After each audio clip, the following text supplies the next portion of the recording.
In this lecture we're making the head of our character. Try as best you can to keep the same amount of loop cuts and extrusions that I do, so you end up with the same amount of faces.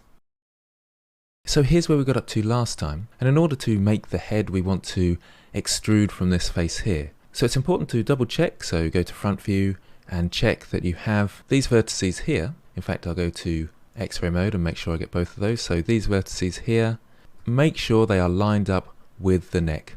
At that point we can go to face mode with 3 and choose that face just there.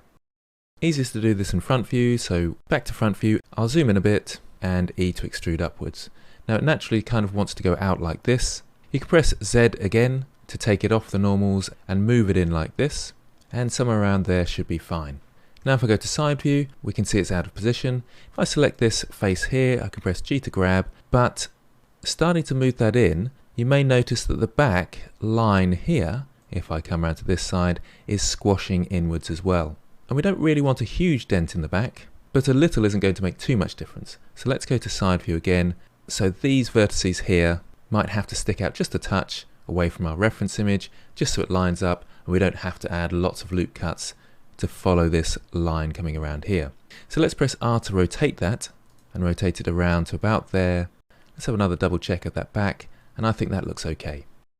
So it's often a balance of trying to keep it low poly, so there's not too much complexity and there's few faces, but we're trying to match the reference image as best we can with that. Let's go back to side view there, and we'll want to bring this edge down. So into edge mode, select that edge and G to grab, bring that down to there. So that's the first thing to do, creating your neck. So pause the video and extrude that face out so it matches in front view like this, and then into side view and make sure it roughly matches this curve along here. You do have to be prepared that this will dent in slightly, but that's okay. So pause the video and have a go at that.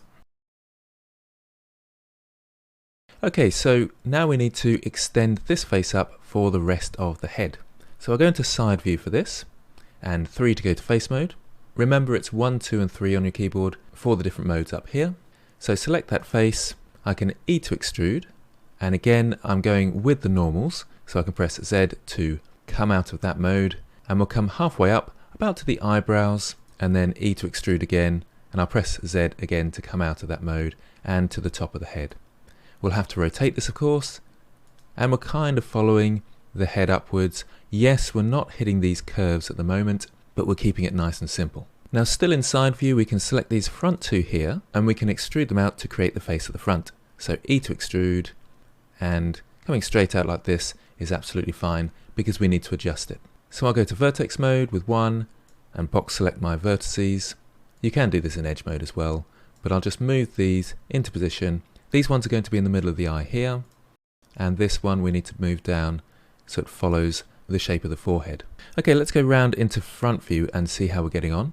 So we're a bit misshapen here, so we can select these ones here, as you can see there, back to front view, and pull those outwards. And this is the front one that you can see there, and I'll pull that back inwards. So it comes about to the edge of the eyebrow just there. So that's what we've got so far. And the chin down here. Sometimes it's good to come around to perspective mode to make sure you've grabbed the right vertex, and then back into front mode, and then you can move those into position. And I can move that much closer in. Now just a bit of adaptation needed with this one just here. So back to front view, and that can follow the head around like this. So a very basic head there. And let's see what that looks like without X-ray mode on. It's not too bad for a low poly head. It would make sense to round it out slightly more, so this vertex here down to this one. So control click, and then I can press GG to bring it round, and that creates a bit more of a curve. And the same for the front here. This one here to this one here, control click and GG to edge slide. And that's kind of smoothed out our head, and it works quite well. So take a moment to catch up with me and create this basic head. So you're extruding 2 up from the neck to get the back of the head, and then the 2 front faces, you extrude those out to get the person's face at the front. Then you adapt those vertices and move them into a more rounded position following our references. Pause the video and have a go at that. Okay, we can go a tiny bit more complicated with the head to give it a little bit more structure and shape. It's not completely necessary, and it depends on the style you're going for, but we will be adding more loops and therefore more faces, and therefore there's more complexity. So it's a good idea to try and get your shape as correct as you can at this point, so you don't have too much editing to do once you've added more faces. So just double check with front view that you're roughly in the right position, and side view, and I can see we're following the outline reasonably well. So I'll go back to X-ray mode, and I'll go into edge mode, and I want to create an edge loop coming around here and at the bottom here, so I can create an indent here, so I can pull this one out and pull this one out to follow the form. Now I could add a loop cut here and here, but there's a quicker way. If I select this edge loop around here by holding Alt and left click, I can then press Ctrl B to bevel. So if I press Ctrl B and move my mouse to the side, you can see it split that edge loop into two. I can then use the wheel of my mouse to create more cuts in between those two, and I just want one for now, so I'll just move my wheel up once and left click to set. Then I can select this edge here, G to grab and move that forward, and this edge here, G to grab and move that forwards. So that's what we've got. We've got a little bit more shape and it works quite nicely. So take a moment to catch up with me, adding a tiny bit more detail to your character's head by using the bevel command Ctrl B on that middle edge loop. Pause the video and have a go at that.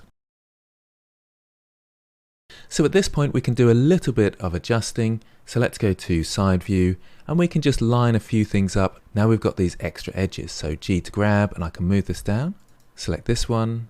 I can just select them with left click. I always tend to box select for some reason. Maybe this vertex can go up a little bit to make a little bit more of a curve there. I think this one's a little bit low, so probably up to there. Because we haven't got an indent here, it's best to minimize the pointiness of the nose. And that looks quite good. Let's come out of X-ray mode and see how we're looking.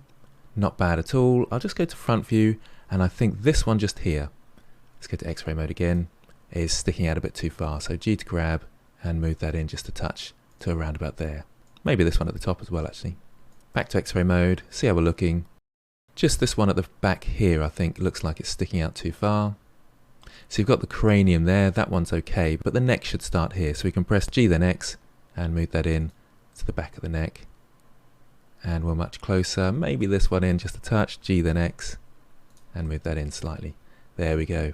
We've got a good looking head there, and if I move backwards, it's working really nicely. Now again, don't panic too much if it's not precisely like mine. You can get away with an awful lot with your low poly work, but just try as much as you can to have the same amount of faces that I've got here. If you're going for a really quick model, then you don't have to worry about the extra loop cuts. So just bear that in mind when you're making your characters. Okay, so your final challenge then is to complete the head, again trying to keep the amount of loop cuts and faces that I've got in mind. And that concludes this lecture. Make sure you've saved your work, ready for next time.